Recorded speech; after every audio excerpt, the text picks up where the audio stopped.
Hey, what's going on, guys? Fico here, and forgive me for this badly lit scene that I have here right now. It's almost 3 o'clock in the morning. It's the first day off my extended vacation because of Anime Festival Orlando, which I will be recording and expressing with this. It'll be my second project for when I get the first one started. And I wanted to give an update and a blog about E3. I know E3 has been gone and done with, but it feels as though if I don't talk about it, it's probably not going to happen later down the road. I've decided I'm not going to do the videos for the other conferences. It's been over a month. I don't know if going through all that work will be worth anything, because everything that is already right now, Gamescom is going on. I don't know if it's over or if it's like, I don't know what's going on at Gamescom, but it feels kind of stupid to dedicate time about, I could post my reactions to the conferences, but they'll be uncut. So maybe that's what I'll do, but I don't feel like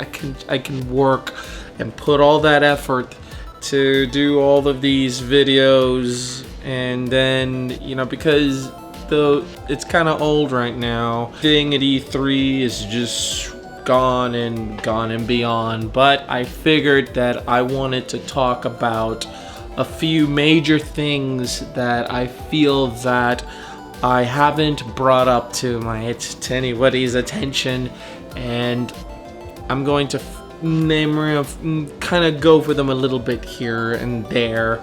I don't know how long this video is going to be. I'm going to try to keep it short, but here are a couple of things that I did feel from the conferences. The EA conference was unmemorable.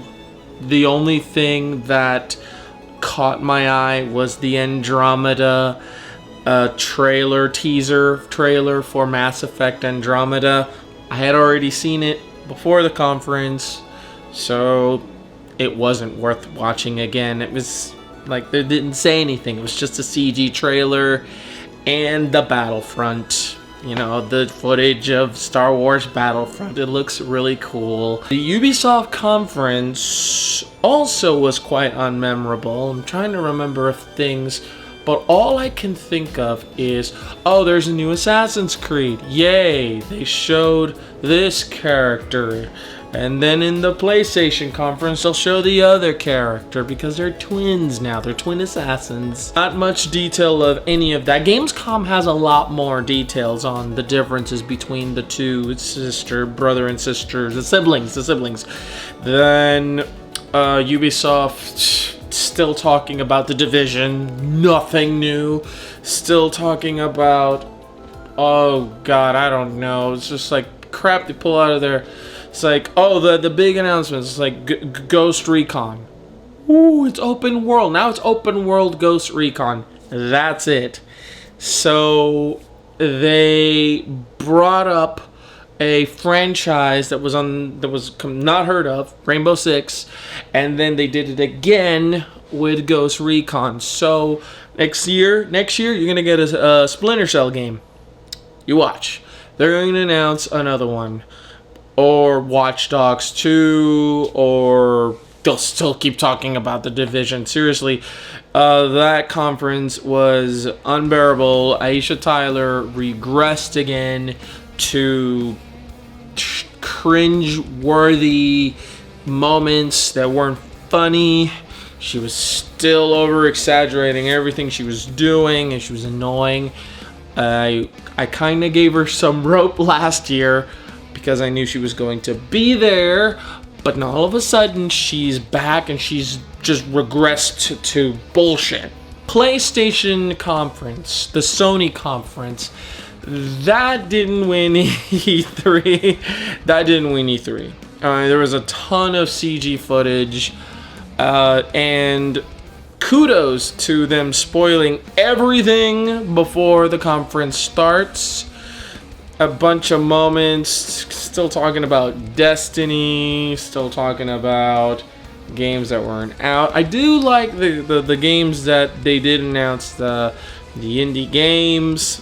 There are a couple of games that I don't know at the top of my head. If I do post my opinions about the PlayStation conference, I'm going to post them uncut and you'll hear everything else. But I do want to call out attention to 3 things. Number 1, Final Fantasy VII Remake. 10 years, PlayStation 3 tech demo, and everybody of that studio got blue balls the moment that they said it was not. It was real. It's the possibilities. We're not really remaking this game. Then I see an article that my friend Lorana expressed and told me about how the game would be insurmountable, all the work that would require for Square to do it. And that was them in an interview. I don't remember what magazine it was. I think it was Game Informer. And then they said that they had a conversation with Square and they said that remaking Final Fantasy VII would just be way too much work. But here we are, 10 years later, and boom, here we go. We still don't have Final Fantasy 15. We still don't have Kingdom Hearts. There was an event for Square Enix. I have no idea what happened at that event. Super Bunny Hop made a mention about a translator that went comatose and got missing, and we don't know what happened to him. But I don't know. It's just go and find him. So, Final Fantasy VII, my opinions about it is I am not hating the idea. I am not hating that there are going to be changes. I am not hating that there's going to be possible story additions or changes. Because I don't want to play the exact same game. I didn't wait 10 years after playing that miraculous, awesome, super fantastic Final Fantasy VII game on my cousin, who is unfortunately not alive anymore. My cousin, who lent me his PlayStation 1, and my friend Nelding lent me his copy of Final Fantasy VII. I never got to finish it. I already know the ending, but basically, I wouldn't want to play a gigantormous, uploaded, up-resed, up everything version up the same game. I do want more, a little more meat. Shenmue 3. Never played any of the Shenmues. My friend Nelding would have, I think he freaked out because he owned a Dreamcast and Shenmue 1 and 2. He was always preaching about the greatness of Shenmue. I never played Shenmue. I think they kind of look kind of boring. But you know what? Shenmue has its league of fans. I was a bit wary as to why Kickstarter had to announce it. $2 million record in Kickstarter for a game that Sony was already backing, and it's been confirmed that Sony was going to assist them. So where the heck is the money that the people that donated from the Kickstarter is going to kick in? And it does what it was. Apparently, it was just so it could get interest for publishers, or it was sort of just like, hey, look at how fast they shattered the Kickstarter records. This is worth an investment. Unfortunately, the problem is that people like me paid for it. See, Kickstarter used to be about people who was interested in projects to see them into fruition. Games like Mighty No. 9, who I'm still waiting for, and I'm very patient. And my friend and co-worker Jay told me, my God, man, you are gonna have to be waiting for a long time. And then, yes, I know, I am aware. And, well, now apparently people are using Kickstarter as a way to get people interested in a project. See, it's like, oh, here's the startup cost. You see the interest it garners. No, this is supposed to be a site where you can make your dreams come true, not as a publicity campaign to boost interest for other people. As Super Bunny Hop said, this was just a commercial. Third thing was Uncharted, and all I have to say is kudos to thinking fast on your feet after your busted ass demo didn't work. So shoutouts, you did a great job, very, very awesome. And overall the game looks really good, it runs really good. However, it crashed on you once, and this all has a tendency of then later getting downgrades, because I said that this would happen. I said that the things that you normally see on E3, I'm more skeptical about them, because when they come out later, all of a sudden they don't feel the same as you saw them as E3. You're supposed to get wowed for E3. That's the whole purpose of E3. Unfortunately, the purpose of E3 did this to just get you excited about a game and to get you kind of like, oh my god, I want this game so badly. They have to keep doing it every time, no matter what happens, even if the game doesn't work. And, well, they're showing you nothing short of amazing, and I kind of hope they would do the same when they deliver it. But we'll see. Nintendo came, and I expressed everything I had to say about Nintendo's digital event, and all I have to say about the digital event is that nothing at all was worth at all watching. Everything you knew was coming out. Metroid Federation Force, you can go fuck yourself. And Amiibos, however awesome you think they are a commodity. They're not games. In fact, they're taking pieces of the game and putting them in their little Amiibos so that you can buy the Amiibos, and then later you can add more game content to them. So basically, it's this is a DLC you can actually grab now. You put it on your gamepad, the DLC uploads into your Wii U, and there you go. You keep the DLC.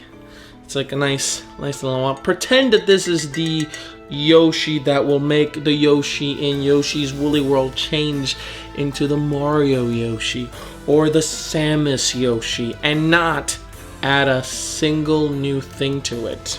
It's just kind of sad that Satoru Iwata passed away, and this was just kind of the last thing he left.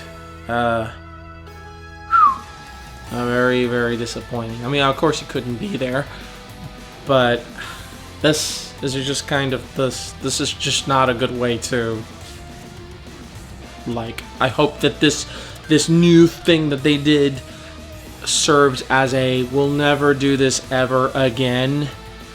Unfortunately, they've done this before, so maybe next year when they start talking about the NX and they start talking about The Legend of Zelda, they start talking about new things, then I think I can definitively say Nintendo's on the right path. Other things, The Last Guardian, good, it's still alive, and I still can't play it because I need a PlayStation 4 now.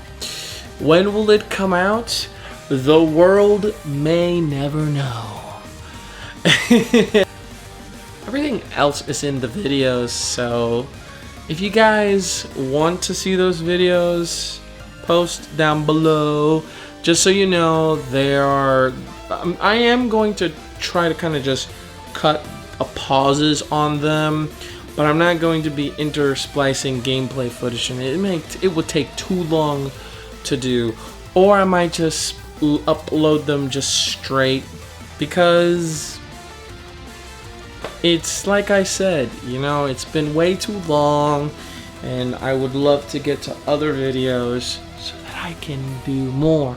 And the CEO video, which I have not started, at all. I would like to start it soon, so we'll have to just see what happens. And well, I wanted to just express my overall opinions of E3, and I said that this year was a big leap backwards towards last year.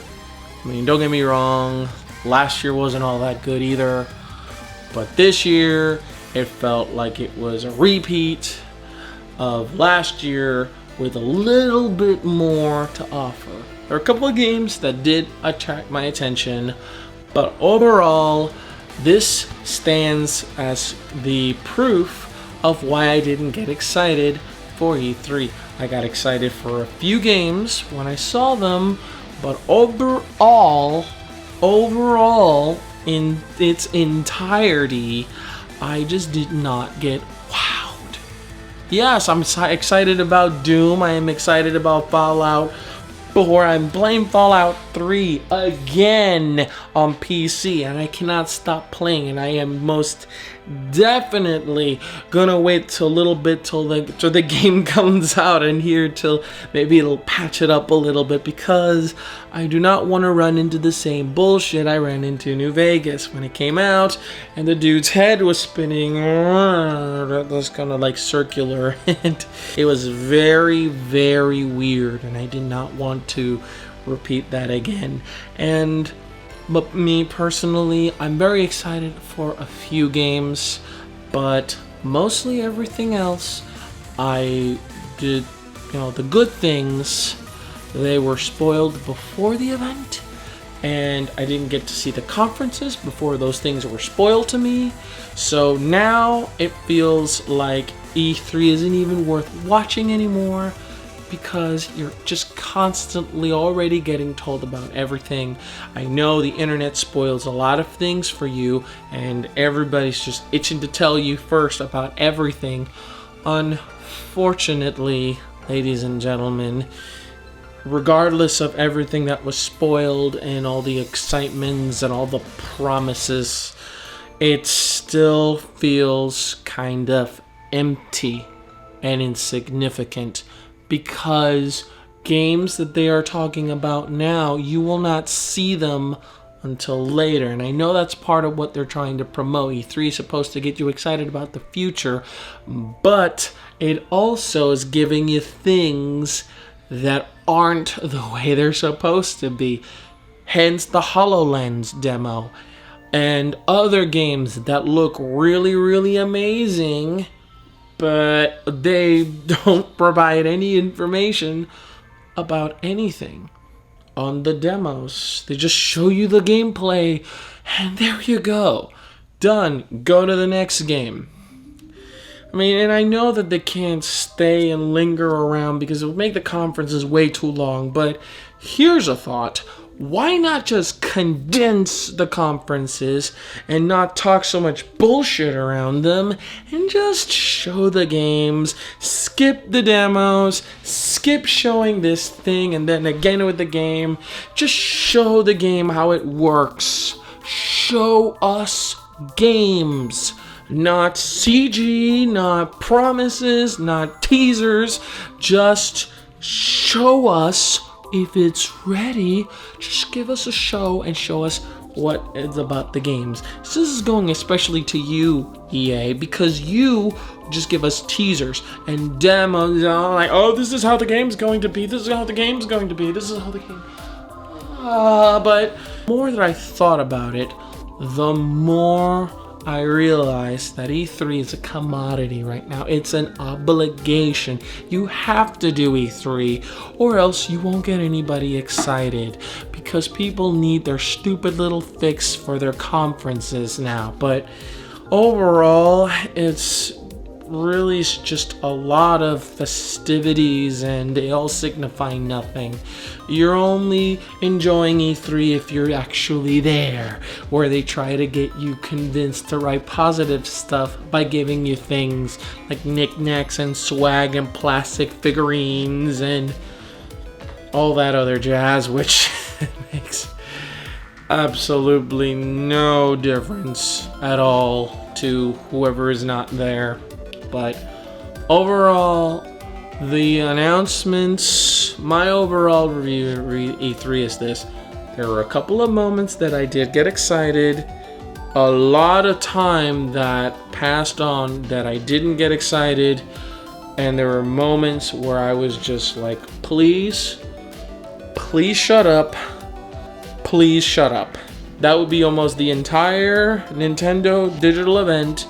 Aisha Tyler, and moments where they just kept talking nonsense that I didn't care about. That was about over 50% of it. Maybe even 60%. I'm rambling, so I'm gonna put this at an end. I want you guys to let me know in the comments if you guys want to see the rest of the conference videos, and if you wouldn't mind seeing them, just simplified versions of them. They'll be just longer ones, and maybe they'll be uncut. But if you guys want those extra like videos, like the same effort, just so you know, I don't think I could just do those, because it just takes a lot of time. I mean, I did them before, but I just want to work with other videos. I still haven't done a investigating true gaming video for a while, and I'm just finding so many interesting topics, and I do. Thank you so much for watching. My name is Fico. This was my gaming mind on E3, and I'm also, before I go, going to leave a link below to Matt's, my friend Matt's gaming channel, Pressing Buttons. I'm in it in almost pretty much every video so far, and the entire Splatoon video playlist is pretty freaking awesome. I'm enjoying them all, so it's a work in progress, and the next time I'm going over there, we're going to get our sound super juicy and sexy and buttery smooth. Buttery smooth. Thanks for watching, guys. Peace.